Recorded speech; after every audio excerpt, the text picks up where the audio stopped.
الحمد لله وكفى وسلام على عباده الذين اصطفى أما بعد فأعوذ بالله من الشيطان الرجيم بسم الله الرحمن الرحيم لقد رضي الله عن المؤمنين إذ يبايعونك تحت الشجرة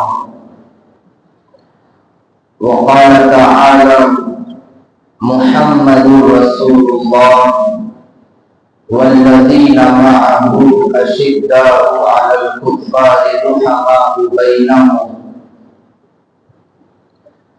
وقال النبي صلى الله عليه وسلم اثبت يا أحد فإنما عليك نبي وصديق وشهيدان أو كما قال عليه الصلاة والتسليم۔ میرے نہایت محترم بزرگوں، عزیزوں اور نوجوان ساتھیوں، آج ذی الحجہ کی 16 تاریخ ہے۔ ذی الحجہ کا مہینہ بہت ہی بابرکت مہینہ ہے، چونکہ اس مہینے میں بقرعید عید الاضحیٰ بھی ہے اور ایام تشریق بھی ہے اور حج جیسی اہم عبادت بھی اسی مہینے میں ہے۔ یہ مکمل لحاظ سے یہ مہینہ بہت ہی اہمیت والا مہینہ ہے، بہت ہی فضیلتوں والا مہینہ ہے، اور اسی مہینے میں 18 ذی الحجہ کو خلیفہ راشد، خلیفہ سوم، حضرت امیر المؤمنین سیدنا عثمان غنی رضی اللہ عنہ کی شہادت کا واقعہ بھی پیش آیا ہے۔ دیکھیے، ہم لوگوں کو صحابہ کرام رضوان اللہ علیہم اجمعین کی تاریخ پڑھنی چاہیے، آپ کے احوال، آپ کے واقعات کو جاننا چاہیے، معلوم کرنا چاہیے۔ تو میں اسی مناسبت سے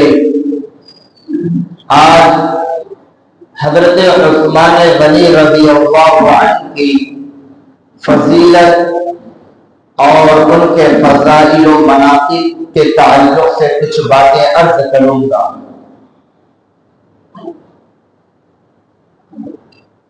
حضرت عثمان غنی رضی اللہ عنہ کا نام عثمان ہے، آپ کے والد ماجد کا نام عفان ہے، آپ کا لقب ذی النورین اور دوسرا لقب ذو الہجرتین ہے۔ حضرت عثمان غنی رضی اللہ عنہ کو ذی النورین کیوں کہا جاتا ہے؟ اس کا مطلب یہ ہے کہ اللہ کے نبی صلی اللہ علیہ وسلم حضور اکرم صلی اللہ علیہ وسلم کی 2 بیٹیوں کو نبی پاک صلی اللہ علیہ وسلم نے حضرت عثمان غنی رضی اللہ عنہ کے نکاح میں دیا تھا۔ داماد رسول ہے، دوہرے داماد رسول ہے۔ حضرت رقیہ رضی اللہ عنہ کو دیا تھا، آپ کی وفات کے بعد حضرت ام کلثوم رضی اللہ عنہ کو نبی پاک صلی اللہ علیہ وسلم نے آپ کے نکاح میں دیا۔ دیکھیے، جب سے یہ دنیا بنی ہے، یہ کائنات وجود میں آئی ہے، تب سے لے کر حضرت آدم علیہ السلام سے لے کر حضرت محمد صلی اللہ علیہ وسلم تک جتنے بھی انبیاء آئے، جتنے بھی رسول آئے، کسی بھی انسان کو، کسی بھی بشر کو یہ فضیلت حاصل نہیں ہوئی کہ نبی کے دو بیٹیاں ایک کے نکاح میں ہوں. کسی بھی انسان اور کسی بھی فرد کو یہ فضیلت اور یہ شرف حاصل نہیں ہوا سوائے حضرت عثمان غنی رضی اللہ عنہ کی.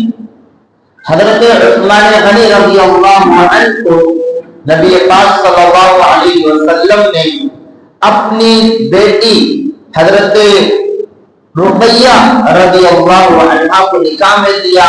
پھر آپ کی وفات ہوئی تو دوبارہ حضرت ام کلثوم آپ کی دوسری بیٹی کو اللہ کے نبی صلی اللہ علیہ وسلم نے حضرت عثمان غنی رضی اللہ عنہ کے نکاح میں دیا.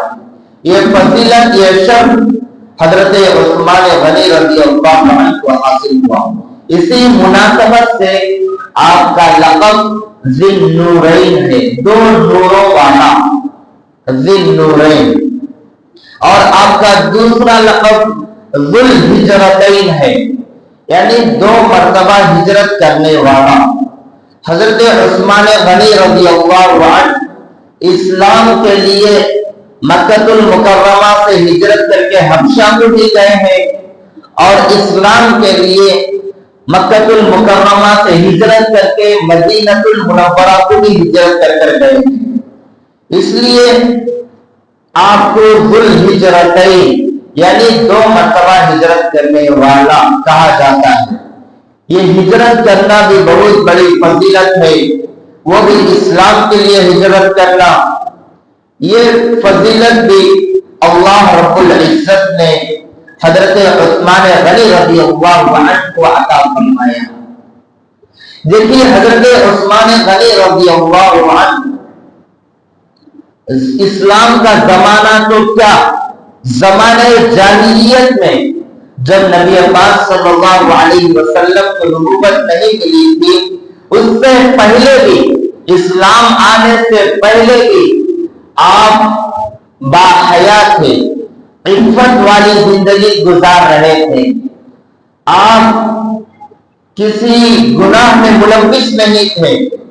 کتابوں میں لکھا ہوا ہے کہ زمانے جاہلیت میں بھی حضرت عثمان غنی رضی اللہ عنہ کبھی بھی شراب نہیں پیا اور کبھی بھی زنا نہیں کیا.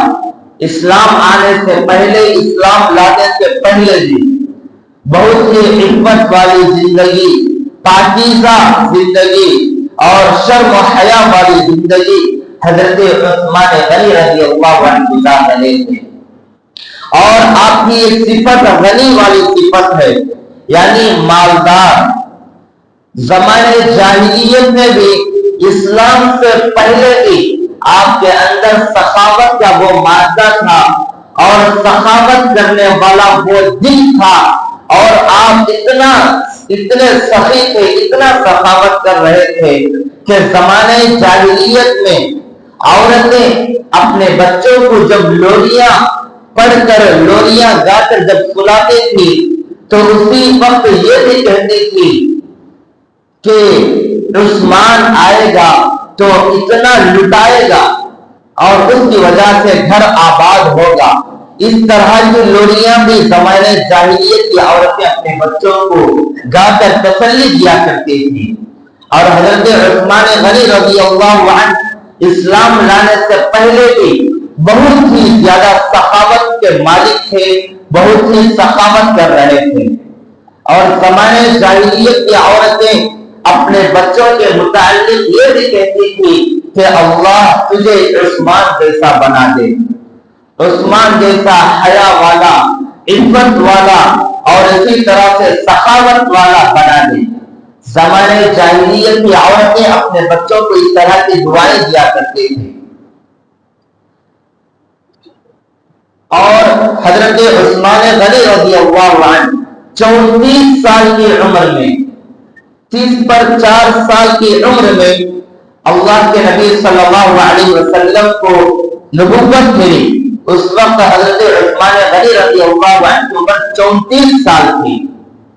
تو سب سے پہلے حضرت ابوبکر صدیق رضی اللہ عنہ اسلام قبول کر لیے.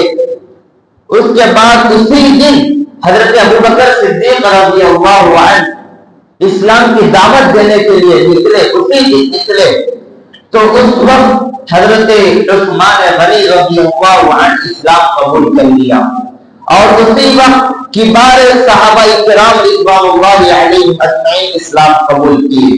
اس میں سے حضرت عثمان غنی رضی اللہ عنہ کا بھی نام تھا کہ سب سے پہلے دعوت پہنچتے ہی حضرت ابو بکر صدیق رضی اللہ عنہ کے ہاتھ پر اسلام قبول کر لیا۔ اللہ رب العزت نے حضرت عثمان غنی رضی اللہ عنہ کے الگ ہی اوصاف، الگ ہی نمایاں خصوصیات کو ذکر فرمایا ہے۔ حضرت عثمان غنی رضی اللہ عنہ کے تعلق سے قرآن کریم میں کئی مرتبہ اشارات ملتے ہیں آپ کی فضیلت کے اوپر۔ ایک جگہ اللہ رب العزت فرماتے ہیں لقد رضی اللہ عن المؤمنین اذ یبایعونک تحت الشجرہ، کہ اللہ تعالی راضی ہو گیا ان مومنوں سے جو درخت کے نیچے بیعت کی تھی۔ اس بیعت کو بیعت رضوان کہا جاتا ہے۔ ایک مرتبہ اللہ کے نبی صلی اللہ علیہ وسلم 1400 صحابہ کرام کو مدینہ المنورہ سے عمرہ کرنے کے لیے مکہ المکرمہ پہنچے۔ ابھی آپ حدود حرم میں داخل نہیں ہوئے تھے۔ اس وقت مکہ المکرمہ مشرکین مکہ اور اصحاب رسول نبی پاک صلی اللہ علیہ وسلم کے مابین درمیان میں بہت ساری لڑائیاں اور بہت ساری انبن ہوا کرتی تھی۔ نبی پاک صلی اللہ علیہ وسلم 1400 صحابہ کرام کو مدینہ المنورہ سے لے کر مکہ المکرمہ پہنچے۔ ابھی حدود حرم میں داخل نہیں ہوئے تھے۔ آپ نے ایک آدمی کو قاصد بنا کر، اور وہ قاصد حضرت عثمان غنی رضی اللہ عنہ کو بنایا کہ جا کر جو مشرکین مکہ ہیں، جو بڑے بڑے مکہ کے سردار ہیں، ان سے جا کر کہو کہ ہم لڑائی کے لیے نہیں آئے ہیں، ہم لڑنے کے لیے جنگ و جدال قتل و قتال کے لیے نہیں آئے ہیں، ہم عمرہ کرنے کے لیے آئے ہیں، ہم امن و امان کے ساتھ عمرہ کریں گے، پھر واپس مدینہ المنورہ پہنچ جائیں گے۔ 1400 صحابہ کرام رضوان اللہ علیہ اجمعین سے آپ نے جس ذات کو انتخاب کیا قاصد بنا کر بھیجنے کے لیے، وہ ذات حضرت عثمان غنی رضی اللہ عنہ کی ذات ہے۔ آپ نے قاصد بنا کر بھیجا مشرکین مکہ کے پاس، آپ گئے ہیں۔ اس کے بعد یہ خبر پہنچ گئی کہ مشرکین مکہ نے حضرت عثمان غنی رضی اللہ عنہ کو قتل کر دیا، آپ کو شہید کر دیا، آپ کو مار دیا۔ یہ خبر پہنچی۔ اللہ کے نبی صلی اللہ علیہ وسلم کو غیب کا علم نہیں ہے، کہ یہ ہمارا عقیدہ ہے کہ انبیاء عالم الغیب نہیں ہیں، غیب کی باتوں کو جاننے والی ذات صرف اور صرف اللہ رب العزت کی ہے۔ تو یہ خبر عام ہو گئی، یہ خبر پھیل گئی کہ مشرکین مکہ نے حضرت عثمان غنی کو شہید کر دیا۔ تو نبی پاک صلی اللہ علیہ وسلم کو بھی یہ خبر پہنچی، تو آپ مان لیے۔ اس کے بعد آپ غصے میں آ کر کہا کہ اگر یہ خبر واقعی سچ ہے تو ہم حضرت عثمان غنی کا بدلہ بھی لیں گے، اور مکہ المکرمہ پہنچ کر حدود حرم میں ہم وہاں جا کر مشرکین مکہ سے قتل و قتال بھی کریں گے۔ تو اس کے اوپر نبی پاک صلی اللہ علیہ وسلم نے بیعت کی تھی۔ ایک درخت کے نیچے 1400 صحابہ کرام کو لے کر اسی بیعت کو بیعت رضوان کہا جاتا ہے۔ لقد رضی اللہ عن المؤمنین اذ یبایعونک تحت الشجرہ، عربی میں شجرہ درخت کو کہا جاتا ہے، کہ اللہ تعالیٰ ان مومنوں سے راضی ہو گیا جنہوں نے درخت کے نیچے بیعت کی تھی۔ اس وقت اللہ کے نبی صلی اللہ علیہ وسلم اپنا ایک ہاتھ رکھے، اس کے بعد تمام صحابہ کرام کا ہاتھ ایک کے بعد دیگر ہاتھ رکھے بیعت کی۔ آخر میں اللہ کے نبی صلی اللہ علیہ وسلم کا دایاں ہاتھ تمام صحابہ کرام کو مخاطب کر کے کہا کہ یہ ہاتھ میرا نہیں ہے، یہ ہاتھ عثمان کا ہے۔ اس کے بعد آپ نے تمام ہاتھوں کے اوپر ہاتھ رکھا۔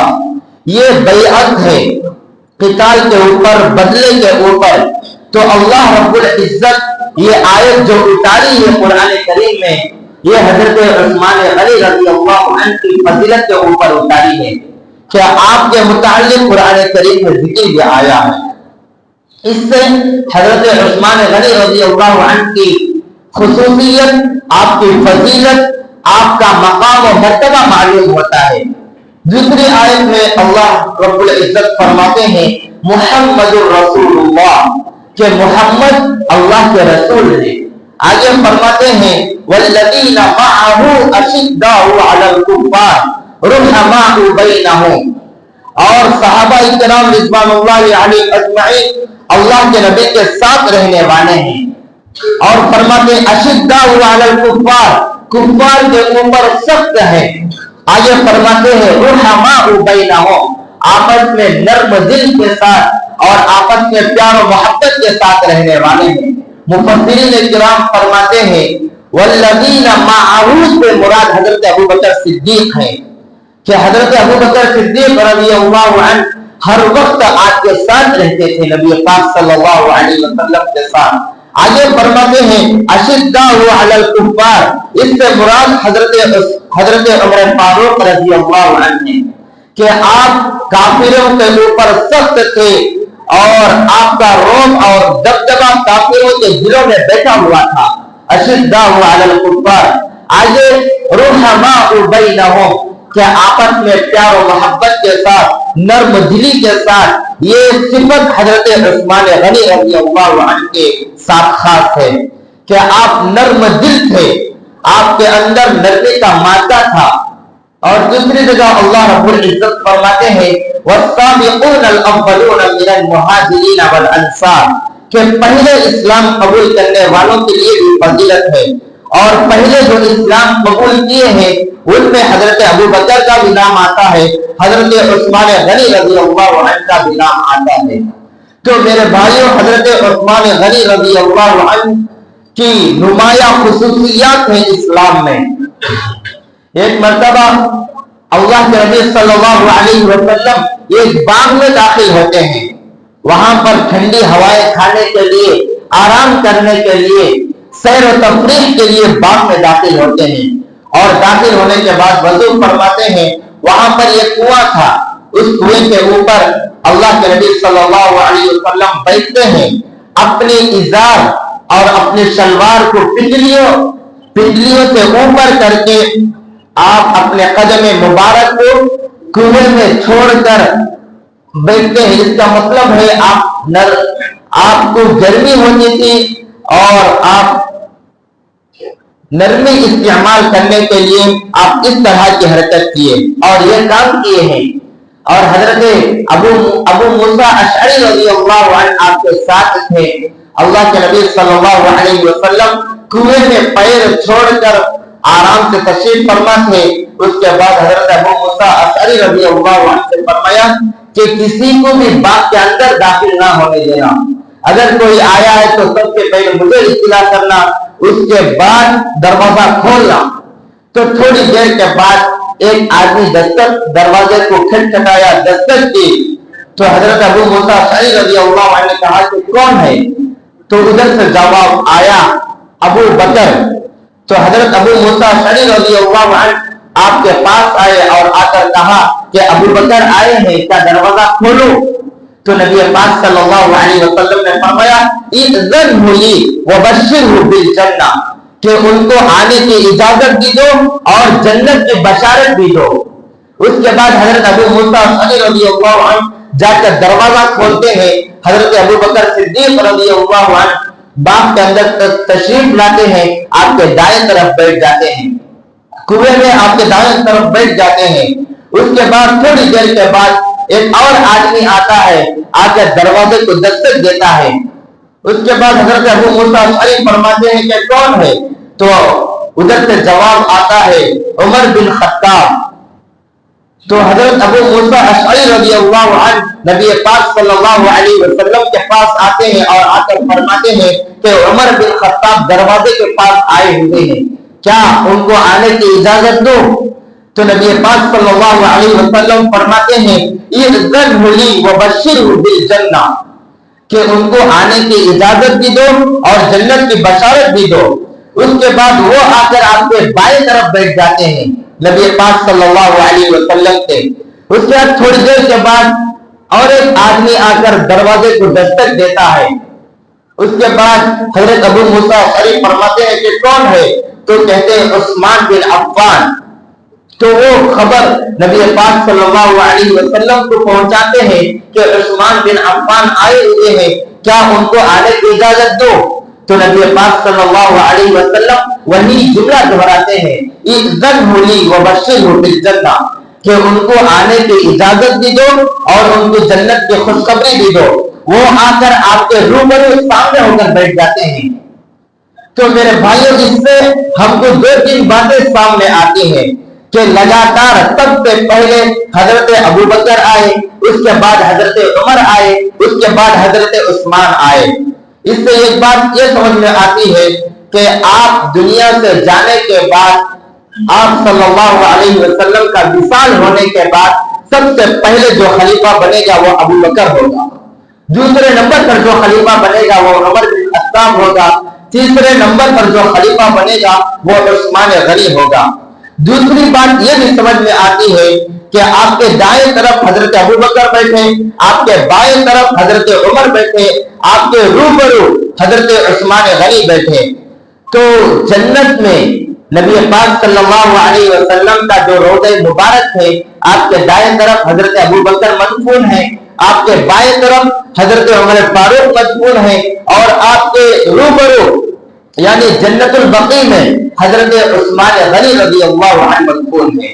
تو یہ دو تین باتیں یہ سمجھ میں آتی ہیں۔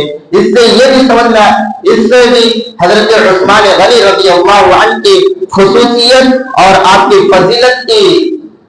فضیلت معلوم ہوتی ہے۔